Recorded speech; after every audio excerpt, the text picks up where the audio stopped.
Welcome to Group Dates and Hot Takes, a Bachelor Nation podcast. I'm Sampy, a Bachelor newbie. And I'm Kristi, a veteran. Join us as we take on season 25 of The Bachelor together.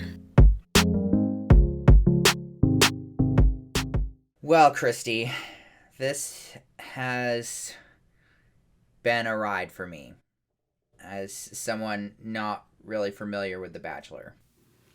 Yeah, I can only imagine how you're feeling after last night's episode. It was a lot. Dirty, maybe. or in pain, perhaps.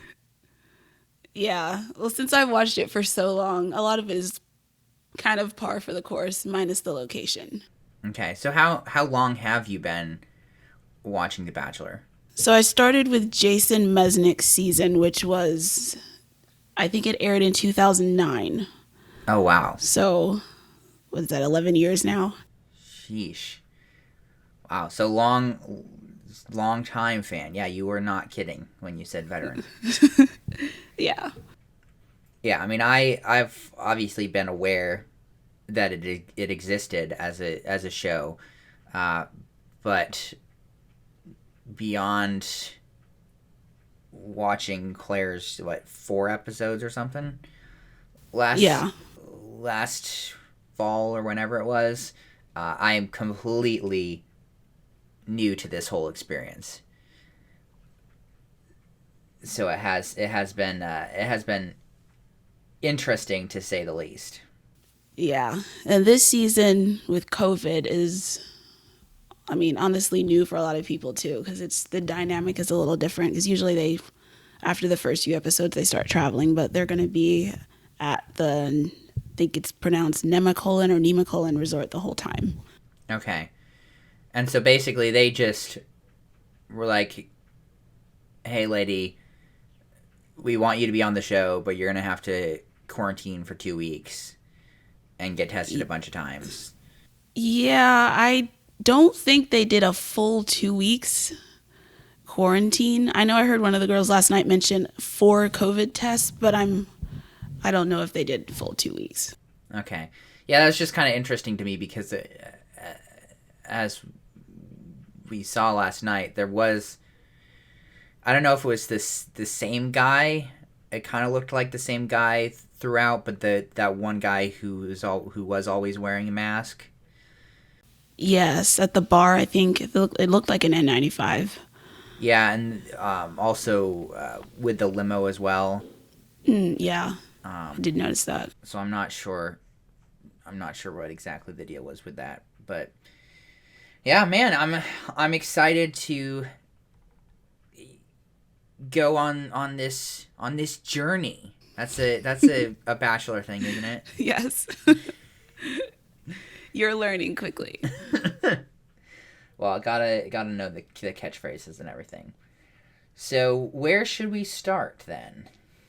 Well, I just have to say that the mansion they were at is a huge improvement over the desert of last season, where they were sweating literally the whole time. Yeah, I guess since it is more wintry, they wanted to have a little bit more comfort and more, I guess, elegance. I don't know. Claire's season, and again, I have no background in any of this, but it kind of seemed more like, I guess thrown together, and it seemed way more like they were just like, oh, we were able to rent out a motel, and obviously it was a lot nicer than a motel, but it did have that vibe. Yeah, that same sort of vibe. So this definitely was a lot nicer than that. Quite the impressive. I guess they did call it a chateau, didn't they? Yeah, probably. Chateau D something or other. Yeah, yeah. I liked the backdrop of it. So, what do you think about Matt? Matt. Well, I mean, as I told you last night, he does kind of have sort of a a young Kobe sort of vibe to him a little bit. I mean, he is freakishly tall. Yes, he towers over Chris Harrison, which is Chris Harrison's not short, I don't think. No, but what is he, like 6.5 feet tall or something like that? Yeah, I think I saw something like that. Yeah, I mean, that's quite tall. I mean, it's nearing a foot taller than me, and I am, average height, I guess. So that would put him above average, just generally speaking. Yeah, I guess I found it interesting, and I don't know with The Bachelor if they try to like hone in on specific little things and be like, oh, we're gonna make that like a plot point going forward or something, but just like his whole struggles with like being raised by a single mom and like being like, oh, I want to be in a relationship, but like, oh, I struggle with being vulnerable, which obviously, being vulnerable isn't something that's like, or struggling with being vulnerable isn't something that's unique to him or anything. But I will be interested to see how they sort of play that, I guess, going forward, and if that ends up being a major, I guess, plot point or just sort of stumbling block issue going forward, where he's like, oh man, I like you, but I can't be vulnerable. Oh my goodness, like how are we gonna do this? So I guess I suspect that is probably going to come up again in the future, particularly since they like brought in his mom at the beginning. I don't know, is that something that they do normally, where they'll bring in like a family member or somebody that knows The Bachelor at the very begining? Sometimes. I feel like they haven't done that the last couple seasons, really, but that is actually a lot of times they will bring in former leads to like give advice or whatever, and it's usually like this filler segment kind of thing. But okay, because they did, I guess, I don't know where in terms of the season it was, but they did do something like that in the Claire episodes that I saw, where they like brought in a previous Bachelorette to be like, hey, like what's going on with you, like all that different stuff. Yeah. But yeah, those segments are always staged. Well, of course, this is reality TV, right? It can't all be real. It'll be interesting to see how much they sort of lean on that idea going forward, particularly the the vulnerability part of it, and then also how he was raised by a single parent and how he kind of doesn't, I guess, want to move that into the future. Like he doesn't want to be a single parent, or like, I guess which is admirable. He doesn't want to he wants to be married to somebody. He doesn't want to have his marriage split up like he had seen so much. So I mean, I guess that is something that's admirable. But yeah, what as somebody who has seen, well, do they just do one? Well, I guess because, right, they have like The Bachelor in Paradise too, so technically, like, you may have seen like, you could have seen like 15 Bachelors, right? You mean since I started watching? Yeah. Well, since I started watching, it's only one Bachelor season per year. Okay. So I've probably only seen like 11 of them. Okay, so they haven't been doing the sort of offshoots besides The Bachelorette?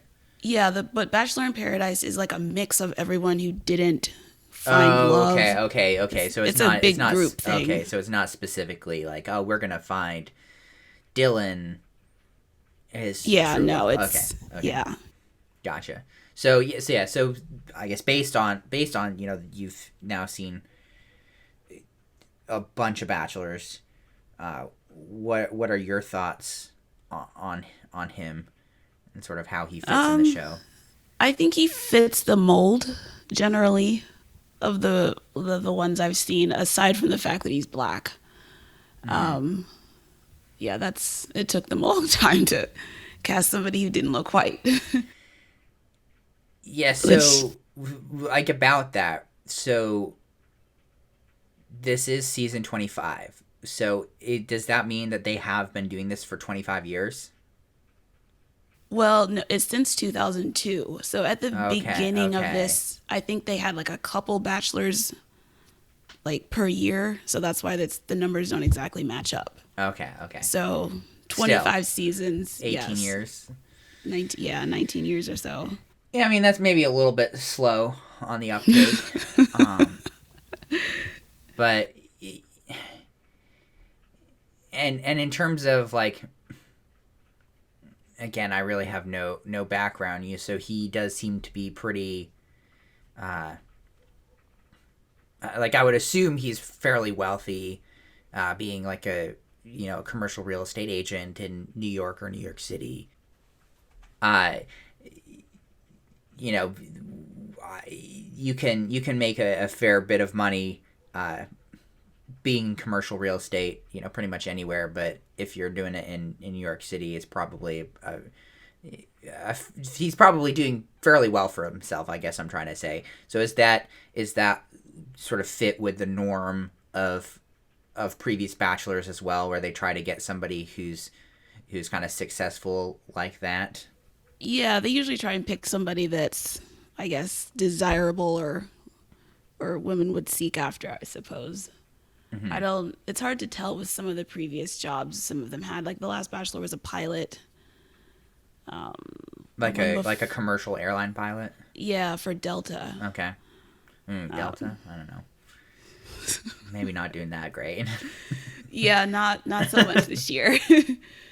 But in general, the occupations seem to be, I guess, traditionally appealing. Okay. Because do you know, like, if you were a woman interested in being on The Bachelor, is that something that you try, like, you seek out specifically, like you hear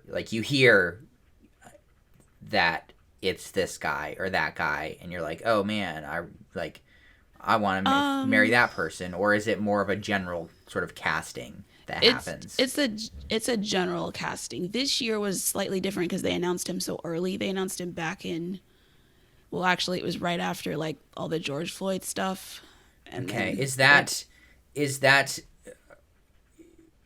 that because the season was originally supposed to be sooner? Is this late for a Bachelor season? actually no, this is actually back on track. Okay. They filmed it maybe like a month later than normal, but this is when it normally airs. Okay. Interesting. So that, but they announced him way earlier than they would have. Yes, kind of. A lot of people are speculating as a response to the whole like racial movement that Okay. happens. Like, Okay. oh, we need a black bachelor. We've never had one. Gotcha. Gotcha. So, yeah. Interesting. Interesting. Yes, I guess got to get on board the performative side of things. Show that Yes. you're on the right side of history, even though it's taking you 18 years. Yeah. Oh my goodness. Yeah, that's interesting. Yeah. It was pretty obvious when they did it too. So, Yeah, I mean, I think at that point everybody was trying to be like, look, we're not like that. We'll pull our episodes, our 3 episodes of our series that have blackface or whatever. A lot of that happened, I think, around the same yeah. time as well. Um, that, yeah, that's interesting. Because, so, right now we are beginning of January. And that was a long time ago now, wasn't it? That was back in what, like... June, May. Jeez. So long ago. Yeah. It's a lot has happened since then. So, And so what you're saying with that then is because they announced it so early, you may have more people this season that specifically were interested in him. Is that correct? Yes. Yeah. Generally, they have like a whole like casting like pool of contestants that they pull from, and a lot of those people get cast before they even know who the lead is. Mm-hmm. Okay. So, Interesting. yeah, this time it was kind of the opposite.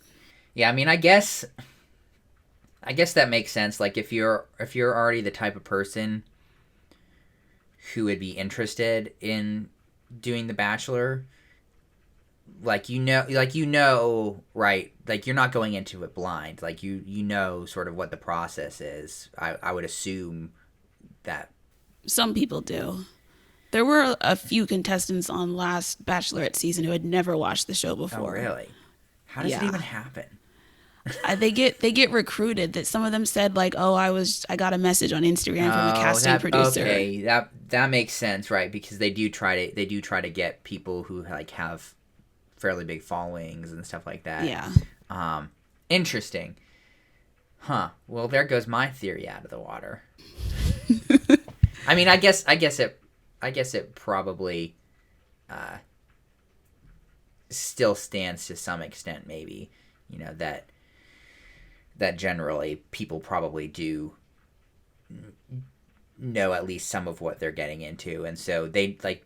Yeah. The producers I'm sure are going to be pretty clear. They're like, yeah, like we're not bringing in, some skater dude who's like living in a van down by the river. Like, we're bringing in, a commercial airline pilot or, a commercial real estate agent or, things like that. Or in the case of Claire, a hairstylist with a lot of Instagram followers, which can be quite lucrative.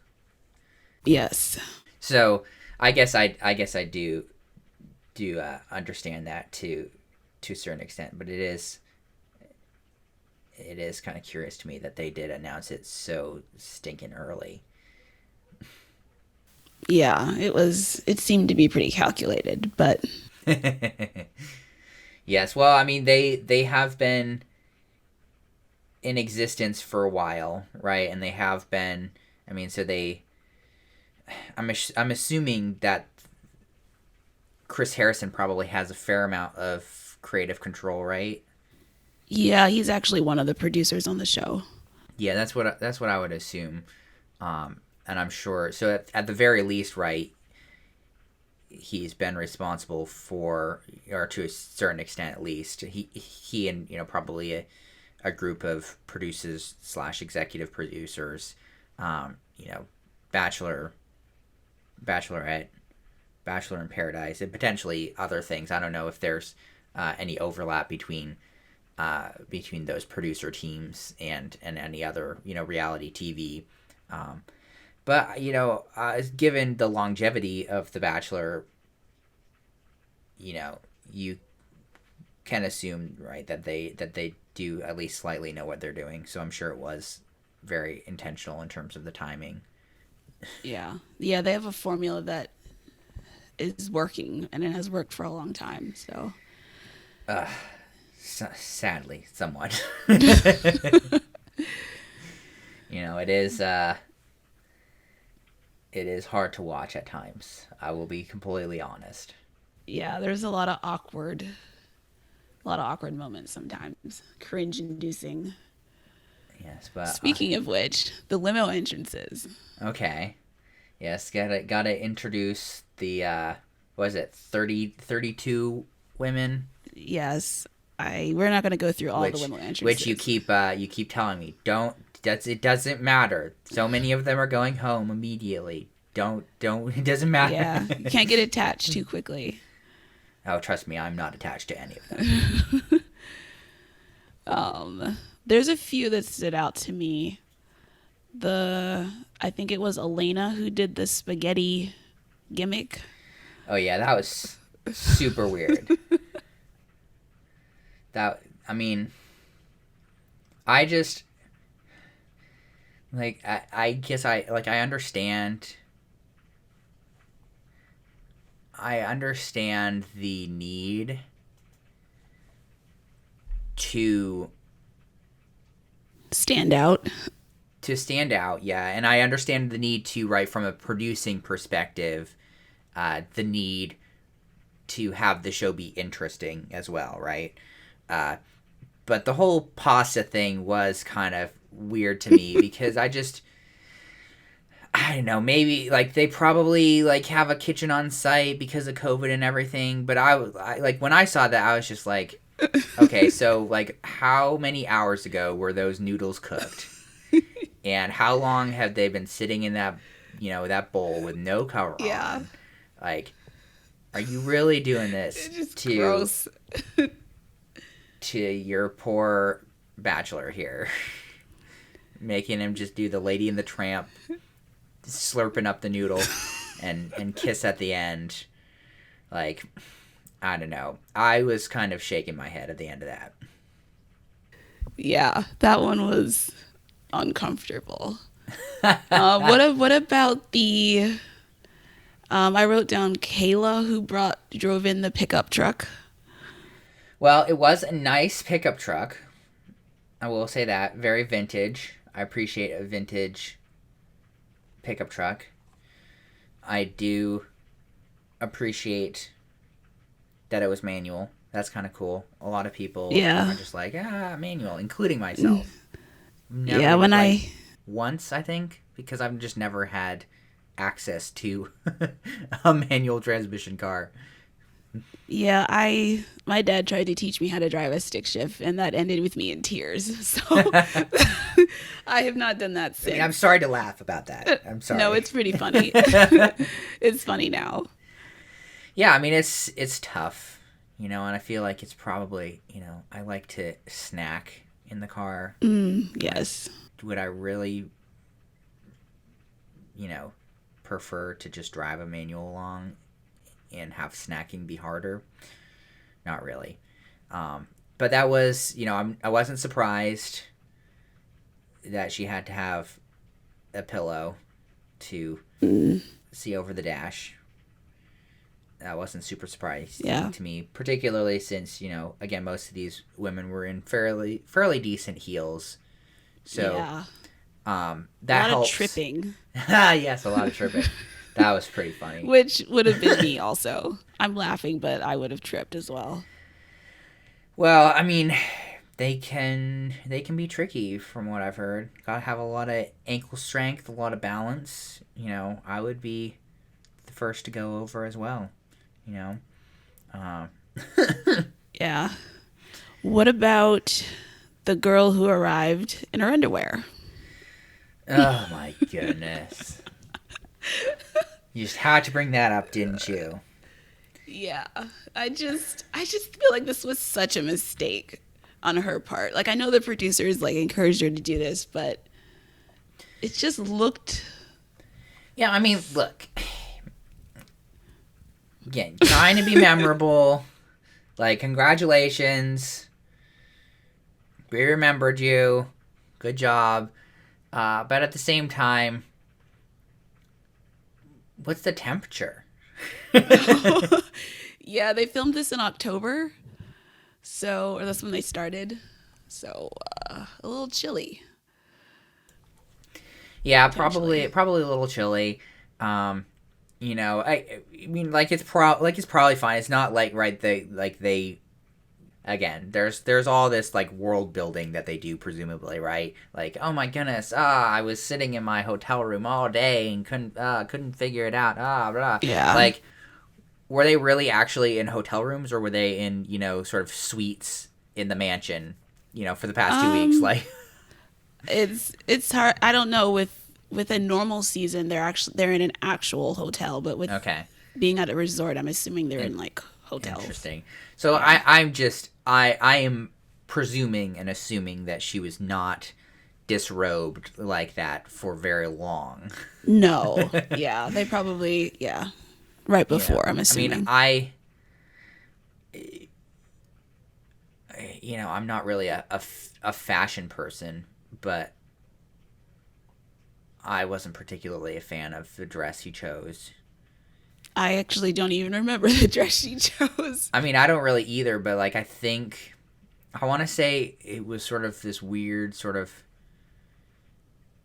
kind of red maybe. And again, like, super fans are going to tear me to shreds when they're like, no, the dress was silvery. But it's sort of, and again, I don't know dresses, so I could be totally wrong, but it seemed like it sort of had, like, it was fabric, and then it sort of had these, like, stripes up and down of sort of like more like flesh colored something Oh, or was other. it like partially red? Yeah, that's what. Oh, I Yeah. do remember that dress now. Okay, yeah, I didn't like that dress actually. Thank you. Took me a second to remember. Yeah, I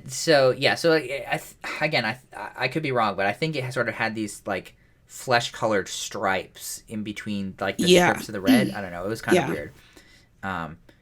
Maybe that's super fashionable. I don't know, but I was not a huge fan. Oh, you know whose dress I did not like was Kit's. The one with all the fringe that was Let me see. kind of short. It was like cream colored. It almost looked like a Dancing with the Stars kind of dress, just like really heavy. Okay. Well, I mean, I think I just disliked her so much that I didn't pay too much attention to the dress. Yeah. There were also a couple that looked like a wind gust away from a wardrobe malfunction. So Yeah, I mean, there was that one in particular where I was like, there's no way, her body isn't like covered in duct tape just to keep that thing on. Yeah. It was literally like it was like a tiny little scrap of fabric. yeah, there was more fabric in the back than the front. By a lot. Yeah, and I'm sure, as I said last night, tons of tape. Yeah, I can only imagine. Trying to keep the inevitable wardrobe malfunction away. Like, can you imagine? Because, like, That's so stressful. even women sweat. Like, what happens? Like, you end up sweating a little bit because it's been a stressful evening, and, like, all of a sudden your tape loses adhesive, and whew, there you are, completely naked. Not something that I would like to risk, personally. Yeah. I don't even remember who that was. I just remember... Oh, her name was Chelsea, I think. Oh, okay, that was Chelsea. Yeah, I just remember, like, how inevitable the wardrobe malfunction was. Yeah. That was mostly it for limo entrances, I think. There was the person who couldn't open the car door with the pizza. That was funny. Yes, I got a good laugh out of that. That was probably my favorite moment of the episode, actually, because it was just like so wholesome and just funny, just the context of everything that happened. Like the people falling down and everything was pretty funny as well, but that wasn't as wholesome. Like, I felt a little bit bad, like, laughing at those people because, like, I obviously wouldn't be in the same situation, but, like, if I was, like, forced to wear 3-inch heels, I would be going over every step. Yeah. So, like, I totally understand that, and felt a little bit bad laughing at, was it like 3 people who fell? It was at least 2. Yeah. One person, like, actually fell. Or was it that least a couple that was trips? Victoria, wasn't it? Didn't Victoria, like, totally eat it? I think so, yes. As she was walking away from him. Yeah. I felt bad, but I also didn't feel bad about laughing about that. Yeah, her behavior later. Yeah, but definitely the car door was a great moment, because I feel like that's something that would also happen to me, where I would accidentally not unlock all of the doors and just be like an idiot. Though the pizza thing was a little bit, I mean, it wasn't bad. It wasn't as bad as the pasta, I will say, but it was still a little bit cringy. Yeah, probably cold or lukewarmish pizza. Oh, I mean, that pizza was for sure made hours before. Like, that's the whole thing. Yeah. Like, that's what you were pointing out, is, like, they started filming and it was like in the evening, and then like when they left it was in the morning. Yeah, they shoot all through the night. So for they the were first literally time. just going all night. So I'm sure, things were happening, being put together. I'm sure that pizza, had last seen the inside of an oven like several hours before that, for sure. Yeah, let's hope it didn't have any meat on it. I'm sure it would be fine. Like, pizza meat is generally, like pepperoni that would last That's forever true. anyways. Tons of salt. Yeah. Very true. Anybody else that stood out? Well, we had the censored object. Oh, yeah, sex toy lady. That was kind of interesting. Though not surprising to me when I looked it up later and found out she, was big on TikTok primarily for sharing a story about how she pooped in her pants. Did they mention that on the show? No. I didn't remember seeing I just found it because I was just like, why would somebody bring a sex toy on The Bachelor? And it was like, this lady got famous for telling the story about pooping in her pants. So that's a great claim to fame right there. Anything can make you famous these days. Yeah, I guess so. I guess she's one of those people who does like TikTok story time or whatever, where she'll be like, this happened in my life today, and she pooped in her pants, and so she told the story.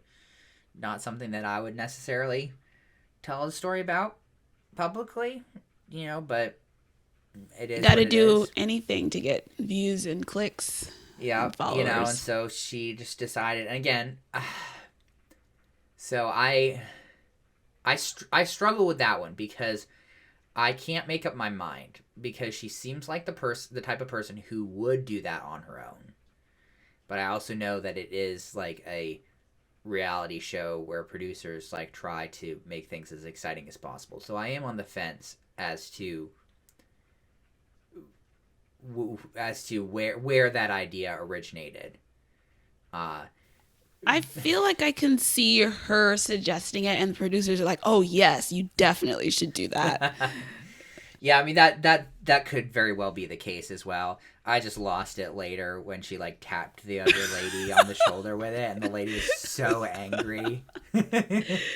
Yeah, that was a bit weird. Like, I can't believe she tapped me on the shoulder with a vibrator. How dare she?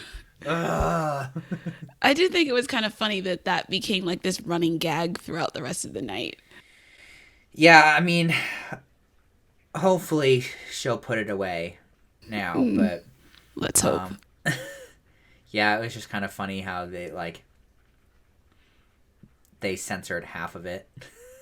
Yes, that made no sense to me. Just either show it or don't. But to show half of it, it's like, come on. It's like, this part of it is okay for television. This part isn't. I'm not so convinced about that. I think they should have just censored her completely. They should have just been a black bar over her entirely. Be like, look, she brought a sex toy, and so she is going to be completely censored. And so for the first like half of the season, if she makes it that long, it's just black censor bar over her entire body. So you just see him like making out with a black censor bar. That would be pretty funny. No, they wouldn't do that to her. They wouldn't. No. Oh, I forgot to mention the girl with the goat shoes. Yes, the girl with the goat shoes. That's definitely up there and tied with the pizza door. I got a huge kick out of that as well. Too, after Yes. like 100% obviously, right, the producers like made her do that, because later like she's like, oh man, all these people are doing this and that, and I'm in freaking goat shoes. They look so funny, and I didn't know that was even a thing you could buy. Like, where'd that come from? You can buy just about anything. It was just so random though, like just goats. Like, Do you know who that was? I do not remember who that was. Senna. I'm not sure if I'm pronouncing that right. Saneh. Let me just see. You are right. This list is alphabetical. Oh my goodness. Yeah, 25 from Denver, Colorado, it looks like. Okay. I see. Interesting. Yeah. Yes. Maybe there are two Serenas? I guess There are. One of them tripped, I wrote down, and the other one stood on a step stool. That's all I wrote for those two. I mean, you got to do what you got to do. And if you're a little shorter on the shorter side and can't make up for it totally in heels to get to the right altitude, you know, for kissing, because right, that's what the Bachelor is all about. Yeah. I mean, how many, like, I've never thought of this before, and I've given you zero time to prepare, but like, how many kisses do you think happen like over the course of a Bachelor season? Oh, goodness. Like, it's got to be a lot, right? I mean, well, as you'll see when they start doing group dates, but there's multiple makeouts Because like in one group date. So like in this first episode, right? He made out with let's see. He made out with Abigail twice, right? Yes. Then, I mean, the whole pasta thing was pretty, like, they got into it, right? Yeah, that's... They, like, they didn't just do the pasta thing. Like, they were all over each other, kind of. So that's 3. Then, there was, I feel like there was a 4th and 5th kiss with a couple other people, too. There might have been. I didn't write any more down, but and that was just the first episode. Oh yeah, it will really ramp up. It's going to increase weeks. Exponentially. I mean, assuming Matt is like all the previous Bachelors, it will. Okay, interesting. Yeah, so I guess I don't know why they called the Bachelor. Then they should just call it the Kisser. Yeah, that's a little more accurate. Well, I mean, I guess both are accurate because he is a Bachelor, but still, you know, me, an innocent person going into the show, you know, I don't go around seeing people kiss each other, and all of a sudden it's BAM! Kissing Central. It's very uncomfortable for me. Yeah. Reason number 197, I would never go on this show. Just 197? Yeah, out of like 700 maybe.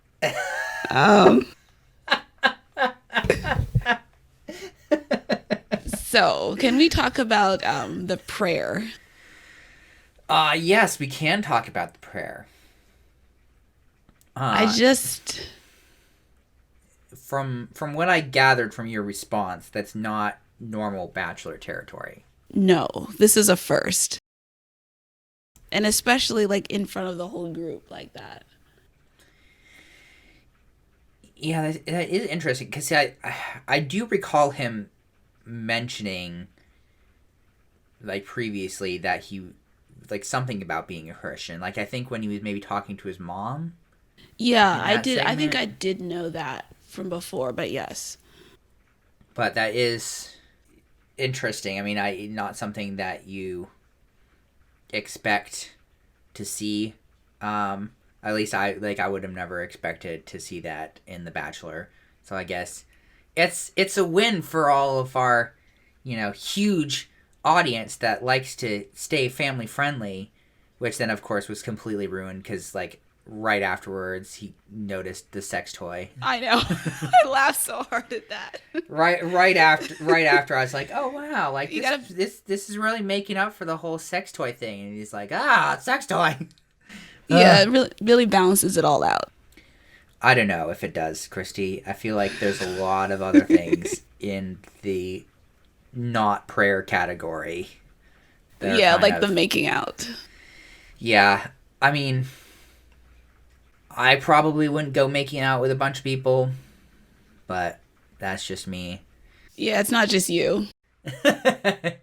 Yeah, I mean, I feel like that's probably the case for a lot of people, even a lot of people who watch The Bachelor. I'm sure, because Yeah. it is one of those things. I think that people see and they like to watch because it is, you know, like it is sort of scandalous and like there is all that drama and all of the, you know, like for example with everyone getting super angry at Victoria because she talked to him twice, like all of that sort of. I think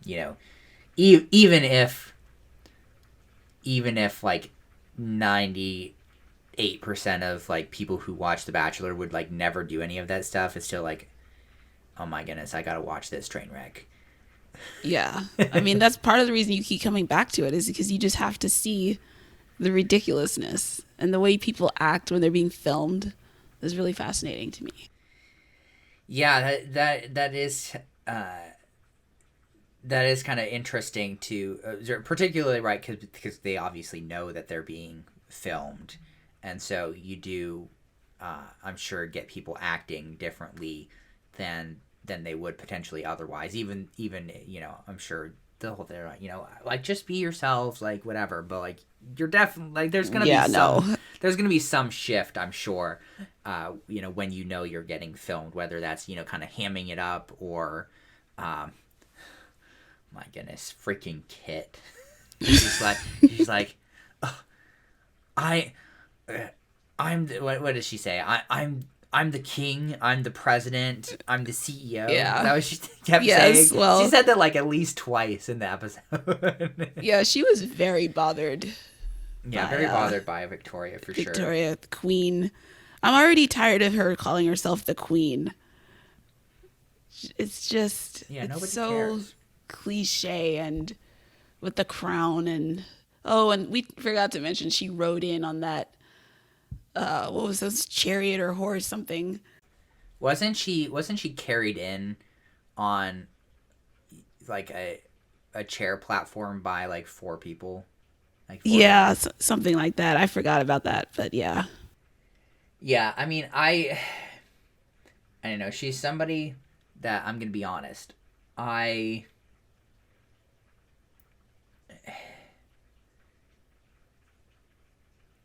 she just seems like somebody who doesn't really contribute a whole lot to the world, for lack of a better word. And like, I apologize to anybody who feels differently, but like that's kind of the whole thing, right? Like that she's very like, oh, I'm Queen Victoria, and like I wasn't really able to find a ton out about her, but it seems like she was sort of in the same like socialite realm that Kit is, and so like now, right, she's sort of an entrepreneur, uh, in kind of air quotes to some extent, because I'm sure a lot of that just involves like leveraging followers, which again, like, to say that wouldn't take hard work or anything, like I'm not trying to say that. I No, just don't I I know just what you don't know mean. I just don't know enough about her, uh and from the surface and just kind of her personality and stuff, it just seems like she's somebody who's sort of born with a silver spoon in her mouth and like decided to be so she's a socialite and like jet setting around and like whatever, and then she's like, oh, like all these people are following me because I have an extravagant lifestyle, let me like put out a line of beauty products or whatever. Like that's sort of what it seems to be more like, and kind of in line sort of with Kit's personality as well. um, but yeah, I'm not a huge fan of the two of them. Yeah, it's hard to see past into who they really are with like because of this persona they've put on for the show. They True. don't seem realistic at all. Yeah, you know, and obviously we just have our first impressions of them, right? You know, and that as well, you know, in a highly edited show also. Exactly, so. Highly edited and also potentially influenced by external forces as well, you know, with the producers trying to make an interesting show. Yeah. You know, so and alcohol. All of that does contribute, I'm sure.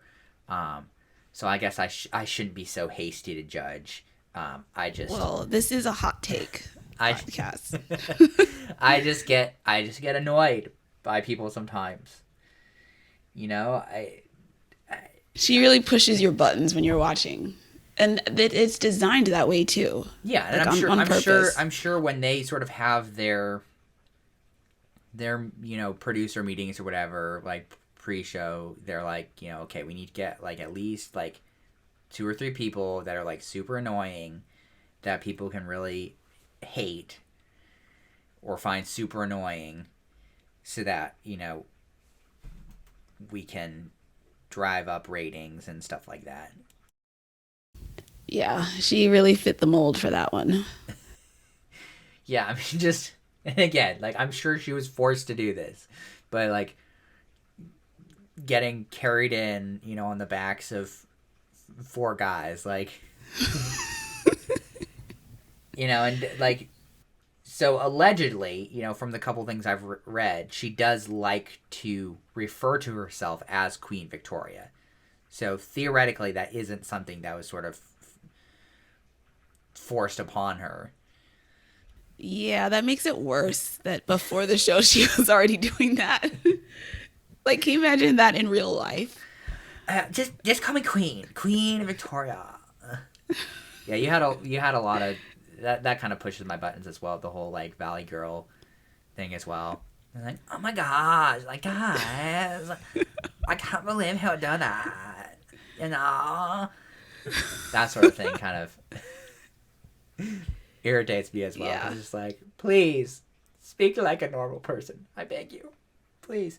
I also wanted to mention, this is completely random, but one thing I noticed, and maybe this isn't true, but it seemed to me that, so, you know, when they had all the like the women coming up in the limos and everything, so you know how you sort of had that big shot of the exterior of the mansion, and so like you'd see, like it would pan to the limo and then it would pan back to our bachelor and everything. You know that the circular window like above in the chateau where like women were looking out of? Oh, yeah.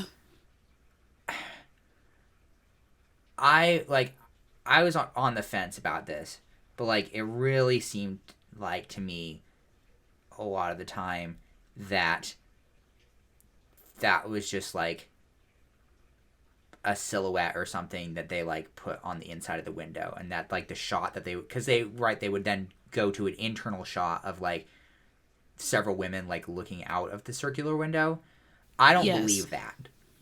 Oh yeah, I know that's like a super specific thing, and I don't even know if I'm right, but that was just something that kept bothering me, because I was like, I don't know, like if those shadows like actually, like I feel like they just like printed out like a black piece of paper like silhouette and just like pasted it to the inside of the window, and like the ladies are just in a completely different room. Like, this is so random and like such a non thing, but yeah, you're probably not far off on that, because they do stuff like that all the time where like you'll see like a shot of somebody talking and they're trying to make it look like they're talking to somebody else.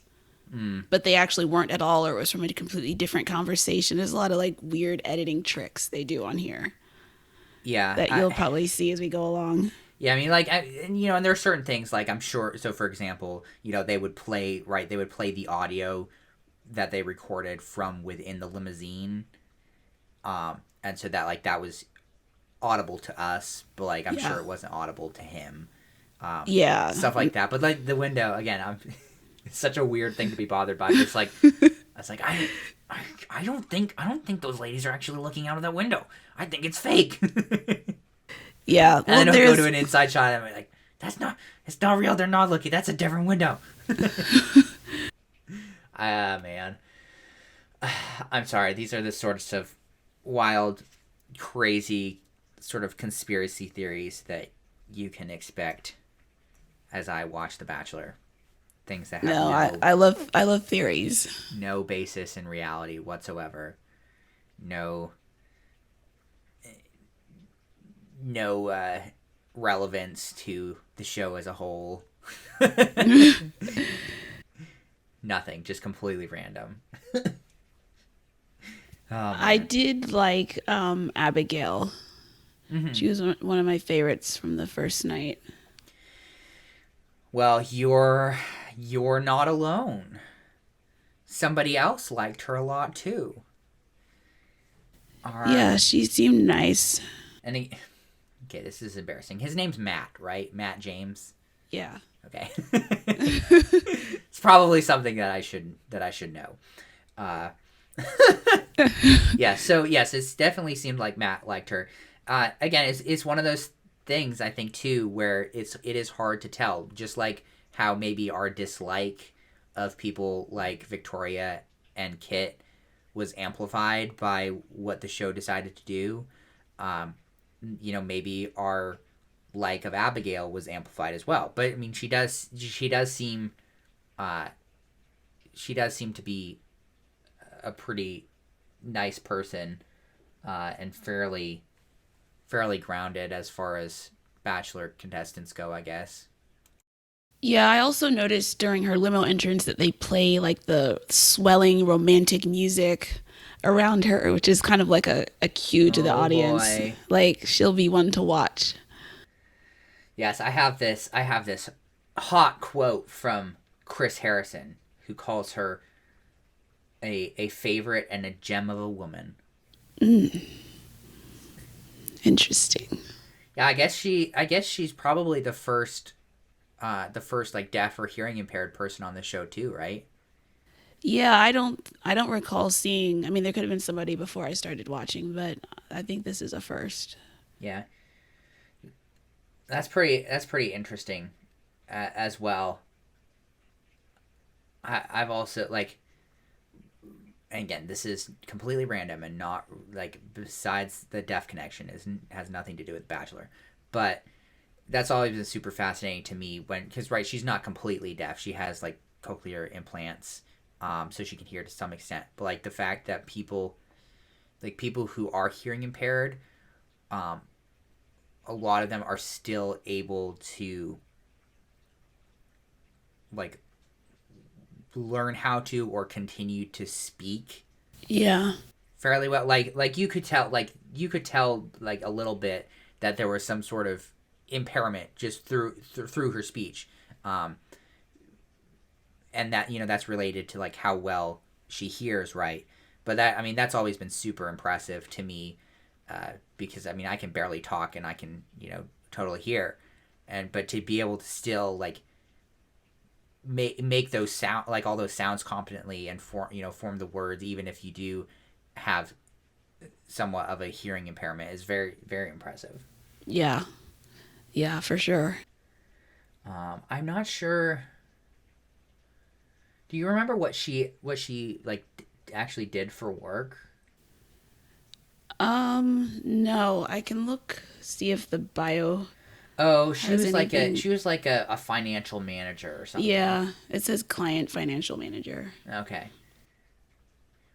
Yeah, she does seem to be fairly nice person.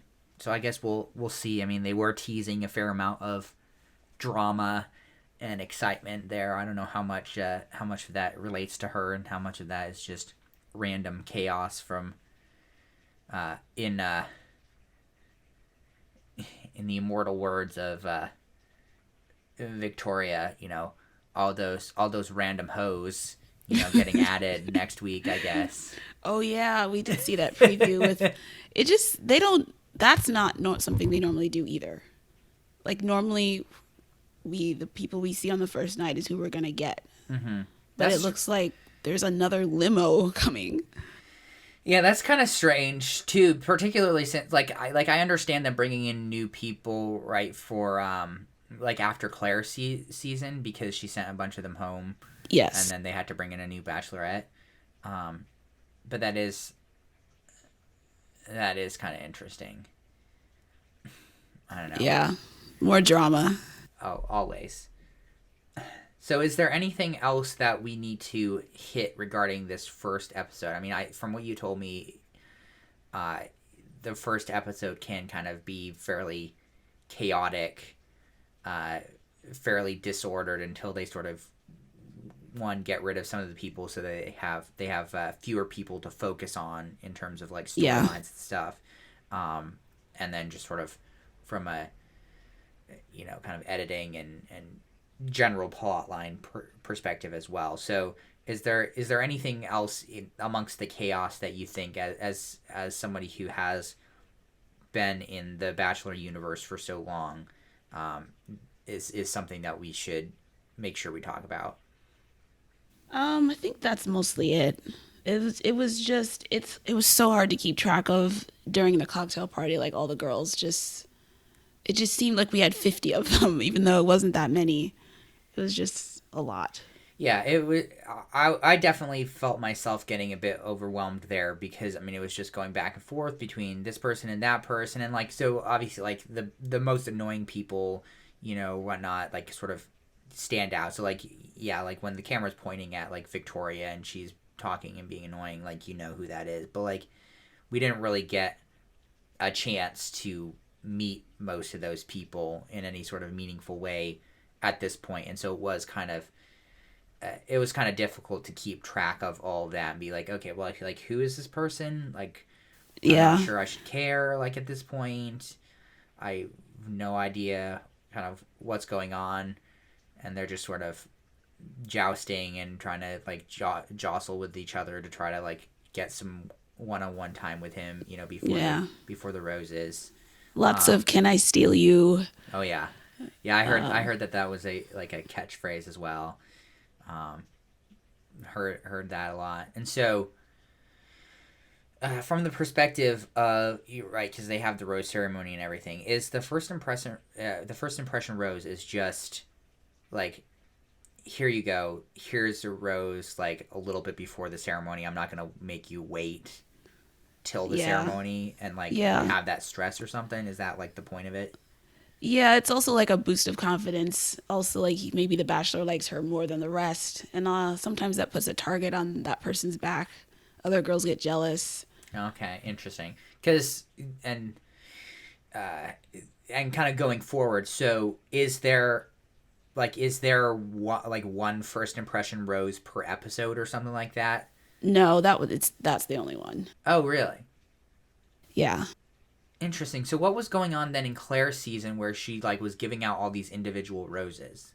Oh, so on group dates, there's a rose up for grabs, and then on one-on-one dates, there's a rose up for grabs as well. Okay, okay. So they wouldn't be considered first impression roses, but they No. are still kind of special roses.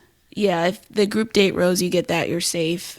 Same with the one-on-one, which we Okay. should see both of those next week. Okay, interesting.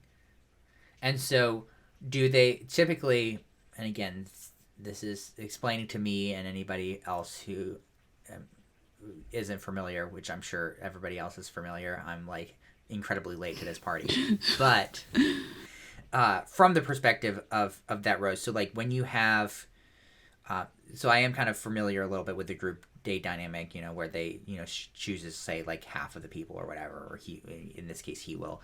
And then, one of those people has the chance to get a rose before the rose ceremony. With the one-on-ones is like, okay, in this episode we're gonna have like 8 one-on-ones dates, or is it like Oh, this episode where you get this person has chosen one-on-one date, and then when they have it's the date they can choose at that point whether or not they give them a rose.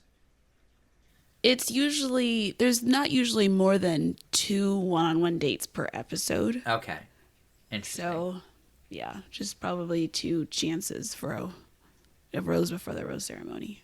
Interesting. And so I guess basically at that point, if it went well, then they would get a rose before the rose ceremony. Yes. If not- Sometimes people do get sent home on those one-on-one dates, which is pretty brutal.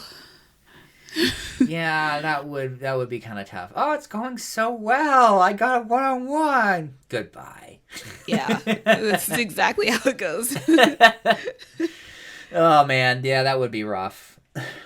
I'm so glad that I am not on The Bachelorette and never would consider that. That would be so stressful. I would hate that so much. Yeah. I could not picture you on there.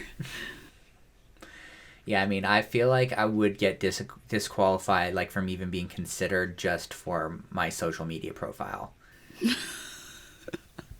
Which is non-existent. Non-existent.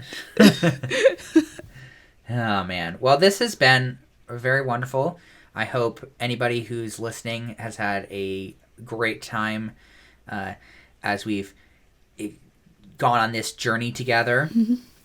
And I hope you will continue to join us as we talk, gossip, and express our hot takes about The Bachelor. This has been Group Dates and Hot Takes, a Bachelor Nation podcast. I'm Sampy. I'm Kristi, and we'll see you next week.